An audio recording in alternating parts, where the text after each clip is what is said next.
Hello everyone, this is Narada with Sacred Vibes Holistic Center, and I'm here to talk about the masculine and feminine energies. This is something very complex, and it's something that comes up a lot in the work that I do, whether it's tarot readings, numerology readings, just talking with folks, and also in teaching yoga. Especially when we teach Kundalini yoga, we talk about Shiva and Shakti a lot, the Ida and Pingala, that feminine and masculine energy. Now, in this talk, I'm not necessarily talking about the body, masculine and feminine energy, but that as well, because if you have a masculine body, you were born with that.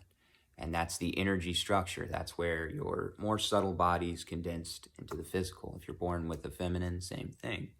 So it'll help you out whichever one you relate with more energetically to understand a lot of what I'm talking about to advance further in your spiritual process. So masculine energy is dynamic. Moves with blinders on, like this. Feminine energy is receptive. It's almost like a well, right? And this is how they move when they're perfectly in balance. Now, there's an infinite number of attributes or perspectives of receptive and dynamic, right? Those are big archetypes. That's why I love tarot. I love tarot because it explains in archetypes this deep wisdom of the infinite. And when we're talking about the masculine and feminine, they are just two archetypes or two stories that we can try and understand the infinite, or God source itself can try and understand itself, right? So it has to create these concepts, these characters. These characters then, just as masculine and feminine do, produce more characters and more characters because we're trying to understand the infinite. So the more characters that get created, the better understanding we can have of what? Ourselves, which is the source. So back to masculine and feminine now that we have a little background. So masculine moves in these dynamic ways. And when we talk about relationship-wise, the masculine, a lot of times I say, is seeking security. And I have to refine some of these terms. After meditation on it and a little bit deeper, they just require, for better understanding, hopefully just this little bit of refining. But I've said that the masculine, it's craving support. And I've said that the feminine is craving security. And this is true. These are the basic energetics at play. Every fight that has happened between a masculine and feminine energy has happened because the feminine has felt the masculine hasn't been a proper leader, or the masculine has felt the feminine hasn't been receptive. That's it. Now, we throw it in with all of our 3D physical conscious reasons why that is and what we're talking about. And the example I often give is all the way down to, well, you didn't take the trash out. Well, I said I was going to take the trash out, right? I always use that example because that's a silly fight, right? But at the same time, when we think of it more in depth, what's happening there is there's a challenge to the leadership. There's a questioning of it with you didn't take the trash out. And then there's the response to that as in, well, I said I was going to take the trash out, as in they feel challenged. They don't feel like you're receptive, right? Now, the only thing is who's to blame depends on who's upholding their line of masculine or feminine. That's it. So in order to resolve a lot more issues, you can go around a circle of arguing about the 3D stuff. But when you do that, all that's going to happen at the end is you're going to have fought about the 3D stuff. The feminine has challenged the masculine. The masculine is felt not supported by the feminine, and this circle continues, and then it's left with bitter feelings that go unsaid, right? Until you can really look at just the energetics and everybody can look at themselves honestly and decide which was upholding their masculine or feminine role. Now let's get a little bit deeper. Now I say that the masculine craves support, but that's not true. And I say that the feminine craves security, but that's not true. And I'm not saying that that's not true as in I lied to anybody. No, it just could be better explained. So the masculine, they crave recognition. The feminine, their security lies in being able to recognize divinity, right? Being able to recognize security. Because there's no such thing as 3D security. So true security is much, much deeper. So that's truly what they crave, is to be able to recognize the security that already exists because everything is perfect. So what we have here is we have a deep longing for recognition and a deep longing to learn how to recognize. This is the masculine and feminine energies at play. This is why they fight. They don't see eye to eye. This is the reason why they've challenged each other through all of time since they've been able to conceptualize these types of things. It's because it's at odds. This is also the reason why animals don't have this same problem. Because they're not in the bodies to do the same things that we are yet. They're not high enough up on the evolutionary scale. We are here to merge with God's source consciousness. Yeah, we've got a bunch of different ways we can do that, right? Because we're all different characters in this story. But that's the ultimate goal.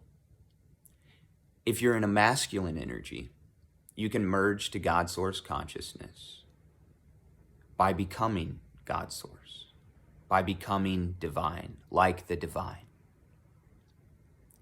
If you're in a feminine energy, you merge with God's source by learning how to recognize the divine. This is the hard thing for a lot to swallow. Really embodying where you're at and your path. And even those paths, like I said, you're a character, so that'll come in a multitude of different ways, and it's supposed to. But when you learn how to do that, that is when you will feel at peace. That is when you will feel fulfilled. It doesn't matter, masculine out there though. If you get recognition, that's your challenge. That's your challenge, masculine. It doesn't matter if you get recognition. That's why a lot of times throughout the process, as it's teaching you how to be divine, it's teaching you that you won't get it a lot of the time. You have to do it anyways. This brings to the other aspect, one that's been debated for a long time and is highly controversial. So I say that to the masculine, that you won't get recognition a lot of the time. And that's what you're learning, because you're learning how to be the divine. Source, when we talk of the formless source. The formless source, what does it do? It powers everything so that it may have an experience. So its job is to hold space. That's a masculine role. That's its job, is to hold space. Making sure that everything is content. Making sure that everything can have that experience that it needs, right? We also think of source. Source is on a mission, right? That's masculine.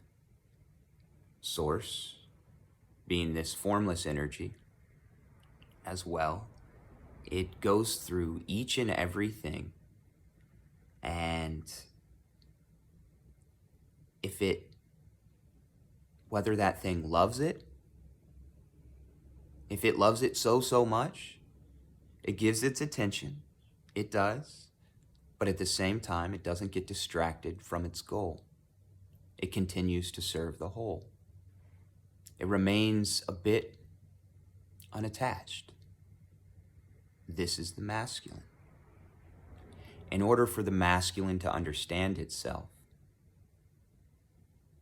it had to create the feminine. That is why you get the stories of Eve came from the rib, etc.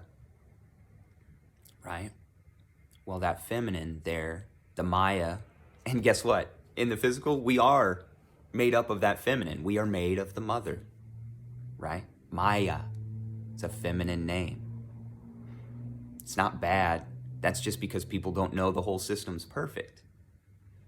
The feminine is not evil, no. So beautiful. So attractive that that's the only thing the masculine would ever want to make. And knowing that that's the only thing that could entrap its consciousness enough that it could stay focused to grow in uncomfortable situations. So when we talk about the power of the masculine and feminine, and people get triggered by that source actually might be masculine, and then what's that mean? Does that mean the feminine is less than? No. Source created something greater than. That way it could understand itself. Greater than an aspect. And that's also why the masculine craves recognition. It's the reason why the feminine aspect was created. This is the whole Lilith, Adam and Eve story everybody gets caught up in. A lot of people are like, well, what about Lilith then? When they go deeper, right? It's trying to explain this aspect of recognition. A feminine that does not know how to recognize the divine, which is just explained by these archetypes of masculine and feminine, folks. But the feminine that does not know how to recognize the divine, she will experience torment in her own system because she will be going against herself. Just as Adam, as if Adam were not trying to be like the divine and touch the hand of God, right? Adam would be living a miserable life of unfulfillment. This is the case of masculine and feminine. This is what we have. This is how to understand. If you're a masculine, your way to merge with God's source is to become it, to become divine in every single way, which takes a lot of work. Feminine, your way to merge with God's source is to learn how to recognize the divine at all times. And guess what? It's a lot of work. But that's the path based off of whichever energy body you're in currently. And that doesn't mean you've always been in this one. It changes based off of what your individual energy structure needs in order to merge back to its true self, that source. I hope this helps.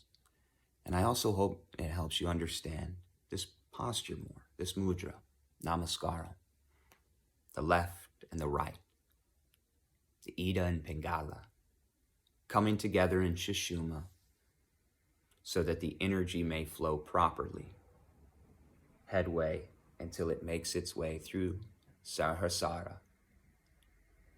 and we unite as one. Thank you, everyone. I love you. Have a great day on purpose and stay mindful. Namaskar.